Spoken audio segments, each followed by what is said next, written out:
Don't you dare come back if you can't even do basic housework. My mother-in-law spat at me and raged while I was hospitalized due to a broken leg. The irony was that she was the cause of my injury, yet instead of apologizing, she was trying to throw me out of the house. Pushed to my limits, I smiled and responded, "Oh, I'd be delighted to do that, ma'am." A few days later, my husband confronted her. "Do you have any idea, Mom? Did you not know about Emily?" Upon hearing the truth revealed by my husband, my mother-in-law turned as pale as a ghost. "My name is Emily Johnson. 3 years ago, I married Alex, whom I met through a mutual acquaintance. Alex's family runs a diner managed primarily by his mother. His father passed away early, and his mother single-handedly raised him, which I'm sure was a tough journey. Initially, I deeply respected my mother-in-law, but that didn't last long. Even after getting married, because Alex wanted me to continue working, I didn't quit my job. Alex, as the second-generation owner of the diner, was running the business alongside his mother. However, my mother-in-law disliked that I didn't help around their house. A woman who doesn't even help with house chores, even if you're working outside, we all know a woman's salary isn't much. She'd grumble every day.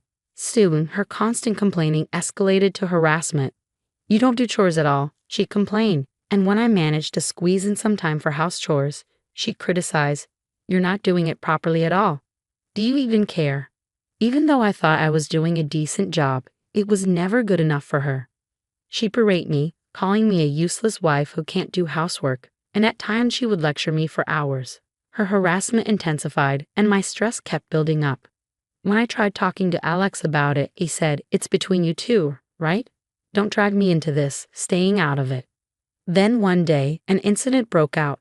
The diner was closed that day, and my mother-in-law left early in the morning to go somewhere. As evening came, I received a sudden call demanding me to come and get her. The call ended abruptly before I could even refuse, leaving me with no choice but to reluctantly head to the train station. When I finally reached the station, she did nothing but complain all the way home, accusing me of being late and complaining about the heating system. It was nothing new, so I just nodded and shrugged it off. But I guess that got on her nerves. What kind of attitude is that? Don't you think it's disrespectful to your mother-in-law? In a fit of rage, she raised her hand against me even though I was driving. "Ouch, stop it, I'm driving, you know." "Quiet, don't you dare talk back to me." My pleas fell on deaf ears as she was blinded by anger. Not satisfied with her slaps, she tried to kick me hard, but her foot hit the steering wheel. The next thing I knew, I was in a hospital bed. "Where am I?" I asked the nurse who was changing my IV drip. Apparently, I had been brought to the hospital after a car accident. I had broken my right leg and suffered cuts and bruises all over my body. "How's my mother-in-law?" "She's only got some scratches. There were no other injured persons." The nurse's words relieved me a bit. However, when my mother-in-law came to my room, she started yelling, "It's all your fault that I got injured. You need to pay me compensation." She screeched at me the moment she saw me. "Where did you get injured?" I asked. "Right here," she said, rolling up her sleeve to reveal a small piece of gauze. On the other hand, I was confined to my bed, unable to even get up. The accident was her fault. Out of nowhere, she lost her temper and hit me while I was driving, leading to the wreck. But there wasn't a single word of apology from her. Far from it. On top of being good for nothing, you want to be a nuisance to your own mother-in-law. You're nothing but a god of pestilence. I never liked you from the start. Don't you dare come back if you can't even do basic housework. The moment I heard those words, I felt something snap inside me. "Oh, I'd be delighted to do that, ma'am." The words slipped from my mouth before I even knew it. My mother-in-law just stood there with a stunned look on her face. "I won't be returning to your house. I'm going to divorce Alex."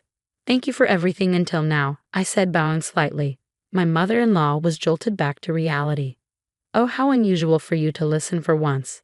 Yes, just as you say, I'm useless and worthless." "I don't belong in your house," I said, pretending to be downcast.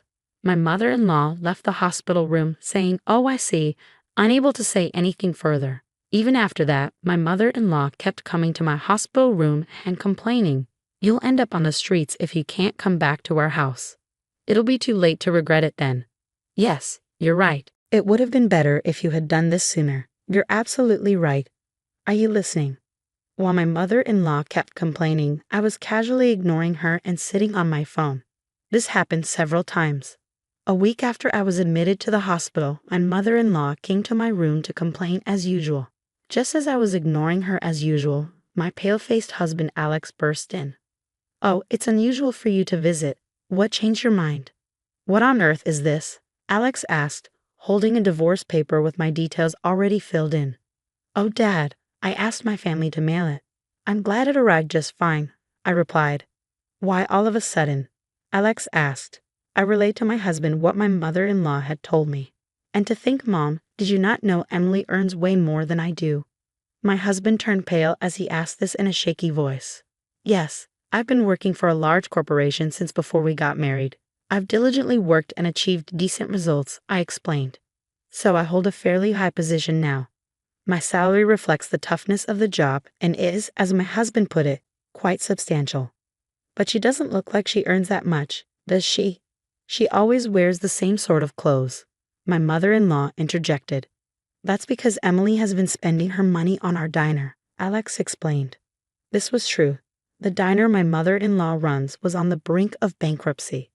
It was in a tight spot when my husband took it over, as my mother-in-law had no business acumen. My husband was trying to turn it around, and I've been using my salary to keep the diner afloat and have given a lot of advice about its management. We managed to escape the worst situation, but without my salary, the diner would probably go out of business soon. "No, it can't be true. There's no way that useless woman could do such a thing," my mother-in-law said, flustered and unable to believe what she was hearing. I showed her my phone, which I had been using until just a moment ago. "What is this?" "It's the data recording of your diner's performance, and this here is my pay stub. My workplace has digitized our pay slips." My mother-in-law stared at my phone and slowly turned pale. "No, that can't be. Also, I should mention that I've already consulted with the police about the accident you caused." "What?" My mother-in-law's expression was utterly shocked. I sighed in exasperation. "Since an accident occurred, of course the police will conduct an inquiry, right? So I've reported everything exactly as it happened to the police. I've also submitted the dash cam footage." Why would you do that?" "From your reaction, it seems you're aware you caused the accident, aren't you? There's a chance you could be held criminally liable, but if you admit it, you might get off with a lighter sentence." After a while, my mother-in-law started trembling, and then, to my surprise, she knelt before me. "I'm sorry. I had no idea we were living off your money. I'm sorry about the accident, too. I'm reflecting on my actions. Please forgive me." My mother-in-law's sudden change in attitude was astonishing. Until now, she never uttered an apology. Is it that easy to say sorry if it means she gets off the hook? I thought, feeling more disgusted than angry. "Emily, Mom's really sorry. You'll forgive her, right?" Alex said, near tears, as he laid his hand on my mother-in-law's back. She looked up at him with tearful eyes, and he nodded back reassuringly.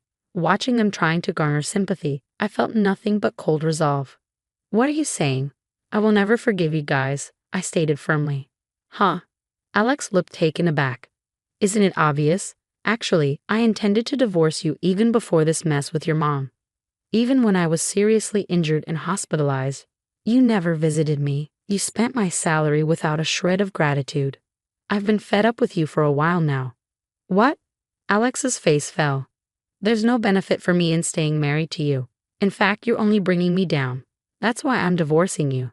I smiled brightly in stark contrast to Alex and my mother-in-law, whose faces were filled with despair.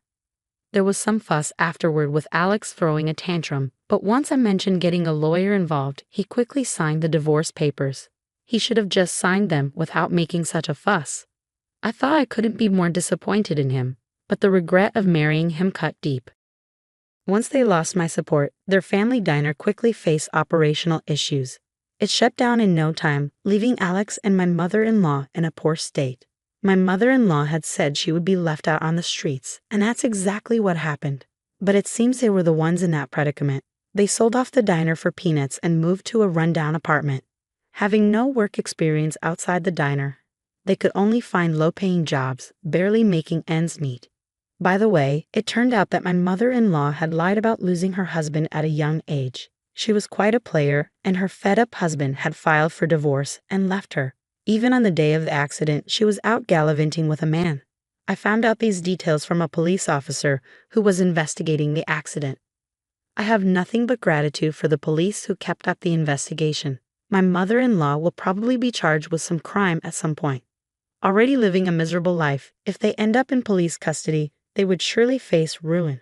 Perhaps sensing this, I received a plea for reconciliation from my ex-husband after our divorce. If you continue to bother me, I'll have the cops come for you and your mother, I threatened him. He never showed up in front of me again. The divorce went through smoothly and I cut ties with my in-laws. My broken bone healed after treatment.